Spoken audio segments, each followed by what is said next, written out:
Hello, uh, my name is Alain Parizeau. I'm the Director of Public Works. I'm going to be walking you through this book that we did for Joel Rapp. The book is called The Long Walk Home. Um,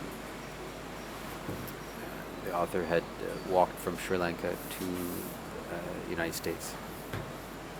This book was a journal or a series of notes and ideas, memoirs from the journey along the way, mapping where he walked through and things that he noticed, people, architecture, landscape, roads, what it was like to be a pedestrian. The long walk home. This is actually a printer's proof. You can tell by the binding and the laser printer marks on the pages. Also that standard glossy, waxy paper. But I thought we'd walk you through this book just to talk to you a little bit about systems. A lot of times a book is about figuring out a system for the story, particularly books like this that have a lot of sections. The last few books that I've done have been more catalogs than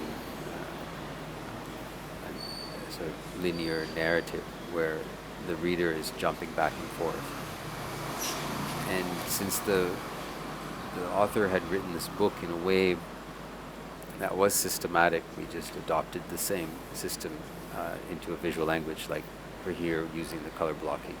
So the major continents are separated by these large blocked out areas.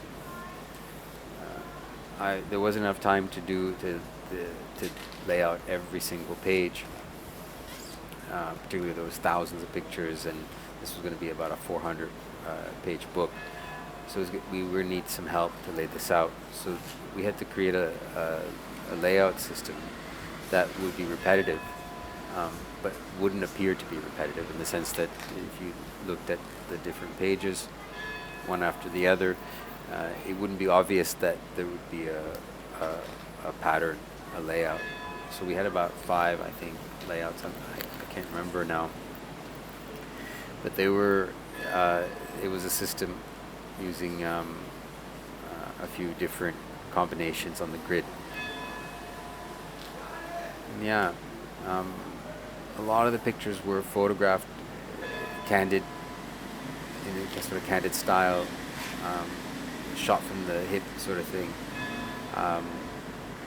Reminded me a bit about lomography style. And then there were these anecdotes about all the different pictures, which is really the strength of the book.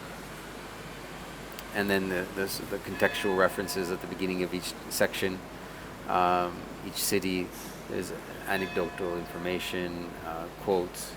So there's a lot of different things. At the same time, some of the book work had already been done by another designer. I adopted some of the ideas, particularly the grid. I kept the grid from the previous design and the number of images that would be on each page. There were so many. It's tempting to just make large pictures all the time, make it like a coffee table book. But since there was so much information and so many great anecdotes, and Joel, the author's storytelling skills really come out when you listen to these anecdotes and these references. So we had to find a way to show as many pictures as possible without making them too small. The book already was going to be a smaller size, so we weren't working with a lot of real estate. So we tried to create this pattern, this rhythm, where we would have many small pictures kind of building up, and then these moments of pause in the layout where there would be 1 or 2 pictures in a spread, in a double-page spread, allowing for large pictures. I think originally there were a couple of large images, but we ended up shrinking them down I think this is the only example of a very minimal spread, whereas this here, where we have about 5 pictures on a spread, on a double page spread, was the medium, and then again it would build up, as you can see.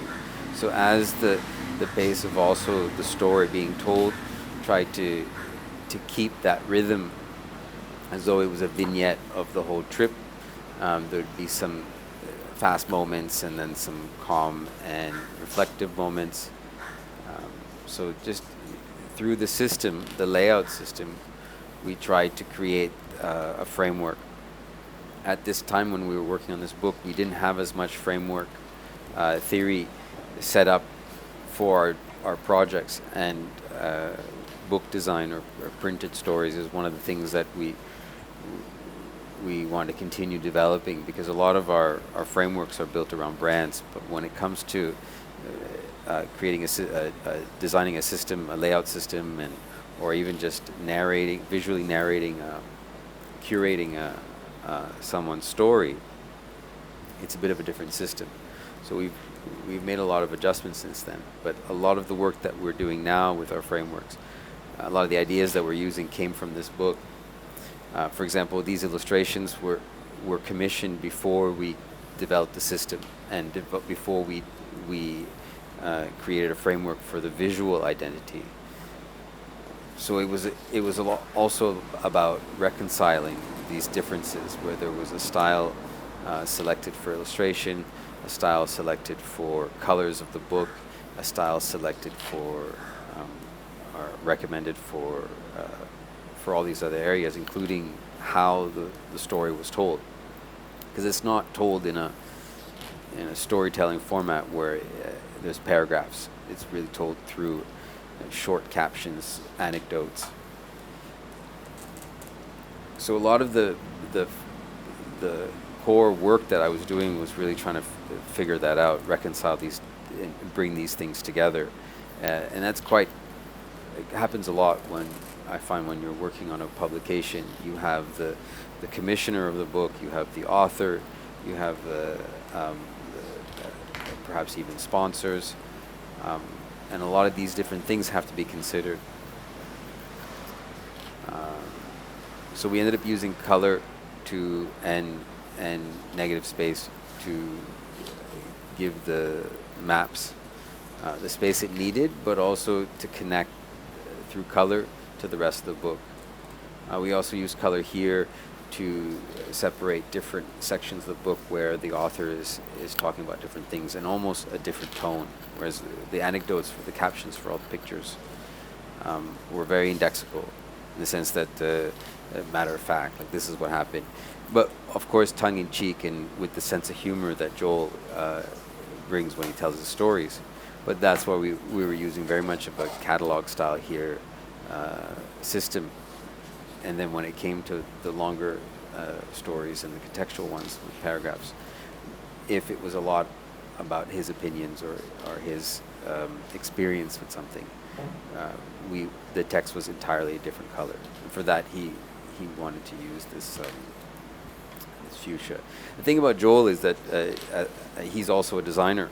So as a client, he gives a lot of freedom to the creatives that he works with. He'll give his recommendations and his preferences, but he's always open to the chaos of letting the creative team do their thing, which is really nice. And quite often, his ideas complemented the work that we were doing, which is always wonderful when there's that kind of synergy. So again, here you can see that the layout gets a little bit more minimal, and then it starts building up again to the different anecdotes. And it goes through the entire globe this way, sectioning off different areas, anecdotes, and then taking you through the pictures. A lot of work was done on the pictures too, to adjust some colors, but mostly try to get some straight lines. When we're laying out a book, the quality of the photographs usually tend to influence a lot of the design. And in this case, the photographs themselves were shot from different angles. And when you start laying out pictures that have these kinds of angles in it, it creates lines that also direct the eye. And sometimes it directs the eye in an area that maybe you weren't intending, particularly when you're trying to tell a story with text and image. So a lot of work was done to distort and create straight horizons without losing that kind of shot from the hip, because all these pictures were shot as he was walking. So he was very clear about that, that these were not taken. Mostly, they were just taken as a moment, as a captured moment, which is which directed a lot of my decisions in terms of the layout. This book is very much of a catalog of the trip. And when I was going through this book again, I remembered a book that I made for one of my own trips through Canada and through the United States with a friend of mine. Again, it was very indexical in layout, using a pattern that was appropriate for the story and the pace of the story as it was being told. But I think when you're telling a trip and you're going from one destination to another, the way the story's told has a tendency to be quite indexical, particularly when you're saying, I went to this city and then we took this road. It's very much like having a map, whether it's a standard map or it's a map through the photographs of where you went. It tends to be very catalog-like. Shami and I have been talking a lot about how we can do more of these kinds of books, narrating a journey, whether through a journey, a geographic trip, or it's a journey through someone's life, and how these stories can be told through printed material. One of the things about this book is we had the cover of the book. We started the story on the cover. We got that idea from Ways of Seeing, a book where the author believes that the job of the cover is to very much contextualize and to give meaning to the story, or to give an insight into the story. So we looked a lot about that. Also, Irma Boom was also another big influence on this book as well, in the way she looks at the simplicity of a book and what it should do and how it should feel. Yeah. And some big, large images again. What's really interesting is when you flip through the book, you can see there's almost a stop motion of the landscape changing, and here we're getting more into Europe. Architecture's changing, colors are changing, and even the narration changes and the pace changes, a lot less chaos.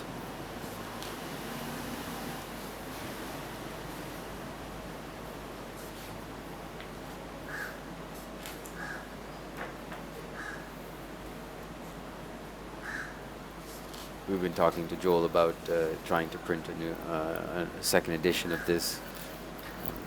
I've always wondered how we would look at improving this book. One of the lovely things about printed stories is that they're the second editions and the third editions, they build on each other, so you can have a lot of fun with these second editions.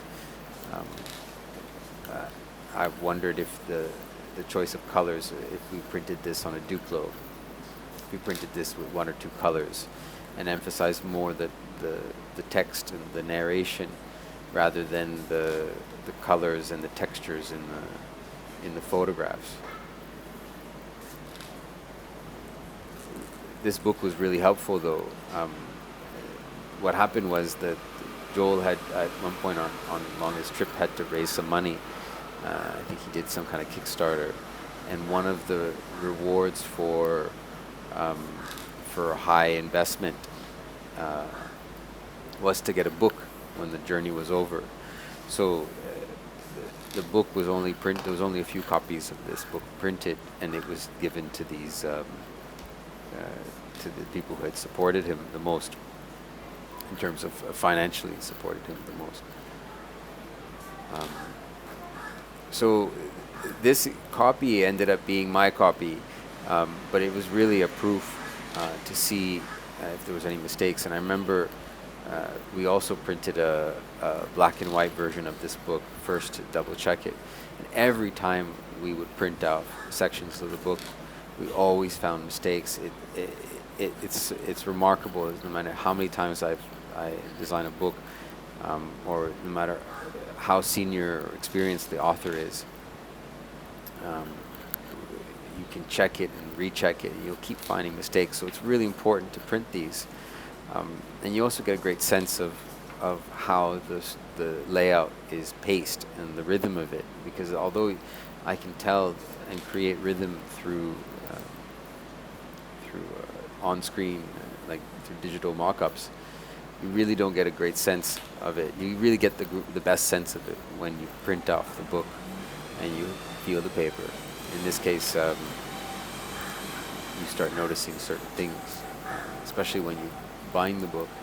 You start seeing where the book will bend and tear, how much creep whether or not you've included enough creep in your pages. Creeps are when the folios in your book. A book this size is made up of several folios, which is a bundle of pages. And when these bundles are folded, you end up losing sometimes up to 3 millimeters and sometimes 4 millimeters into the spine through the bend. And it starts visually affecting a lot of your margins. And if you have a layout like this where you're trying to create a balance, and you have these, and you're trying to create a consistent margin, or you have text and you have a lot of it, quickly can lose text, important information, but also it starts creating these weird spaces. So a lot of this kind of information can only be either predicted by using math, or by having a printout, and particularly a printout with the same thickness, the same paper weight, so the bend, the creep is the same. You can see here this layout has a lot of pictures. And since we were working with a laser printer, which has a tendency to shift when you're printing on double-sided sheets, you end up getting some pages that are moving slightly by half a millimeter or a millimeter to one side when it's going through the machine, and it creates sometimes crooked pages. And I remember in this book, I checked it, and this was actually the second time that they printed it, because the first time there was a lot of mistakes in the printing, particularly printer marks. One of the disadvantages of printing digitally is that if the printer doesn't keep the rollers clean, it's very easy for a little bit of dust or something to creep its way into the rollers, and it creates these streak marks. Or it could be that something's running too hot, or the paper's not absorbing the ink. The way laser printers work is that it heats up the paper, and so the powder, particularly the powder ones, melts, creates the print.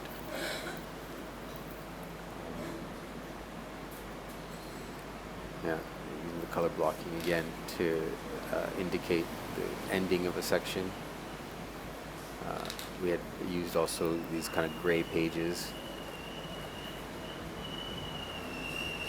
Yeah.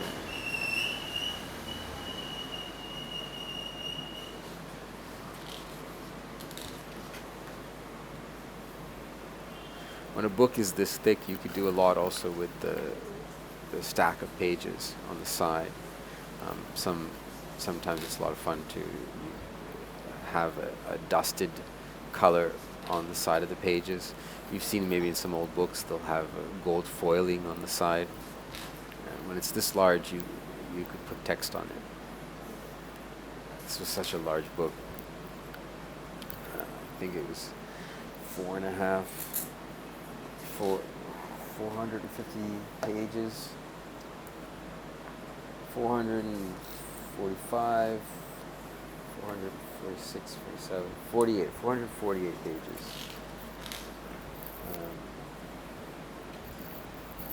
Yeah. So if you might have seen the pattern by now. If you're good, you can count and see how many different layouts there are. There are quite a few.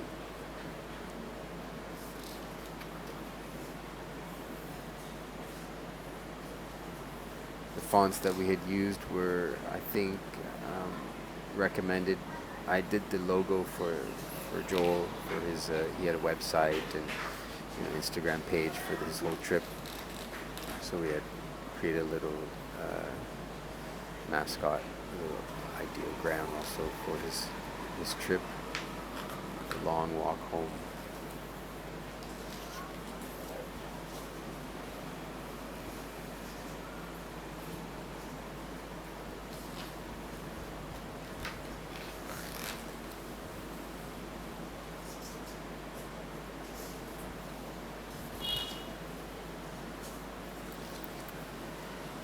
I think there's more we could do with the maps and the book itself. I think maps are great. If you look at some of the older publications, there was always fold-out maps that would fold out to a larger size. I think that would be a great second addition to this book.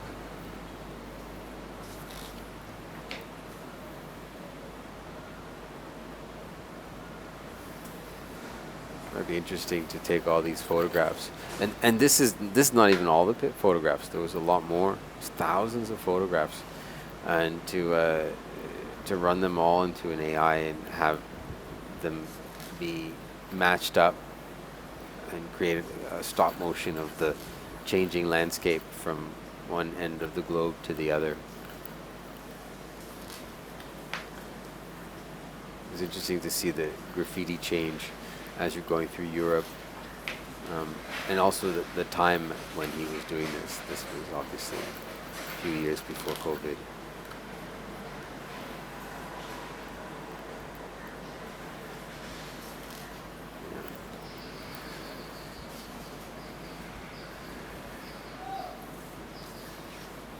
Yeah, I think in many cases this book is beautiful, but I think it becomes more beautiful for the people who are in this book who get to see themselves as part of Joel's story. It's quite interesting that books can, we usually as designers see books as being mass produced and sold to readers, regardless of who they are and what their connection is to the story, whereas most of the people, or at least the people who received this book, all of them had at some point or another followed Joel on his journey, whether it was through his website or through Instagram or by meeting him along the way. He used to have these milestone parties where he would tell people where he would be at a particular point in the year, and he would signify it would mark a milestone, literal. So many 3,000 miles, 4,000 miles in his trip. So, by a lot of the people in these pictures have been part of this story.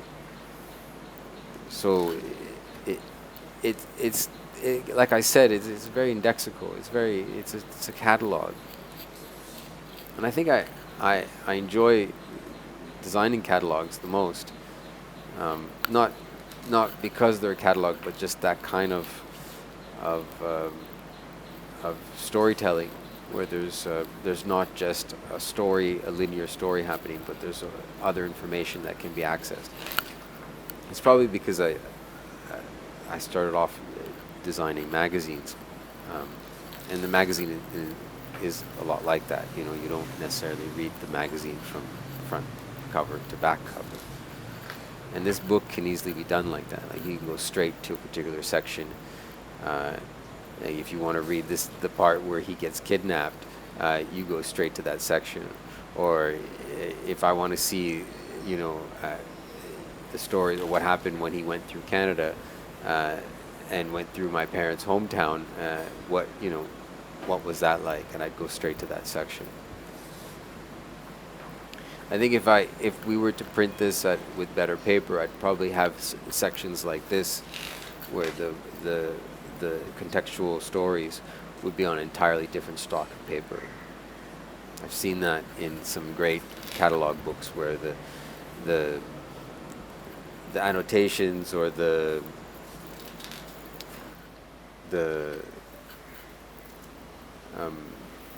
glossary is printed on a brown or off-white paper with a thick tooth, just a different stock altogether. It looks lovely also when you've got the book lined up and you're looking at the paper. You can see right away where the section is, so it's quite functional as well. Yeah. This black background is great. I think this is I just soon after I worked on this book, I started doing a lot of using a lot of imagery, scanned imagery, which has this kind of black background.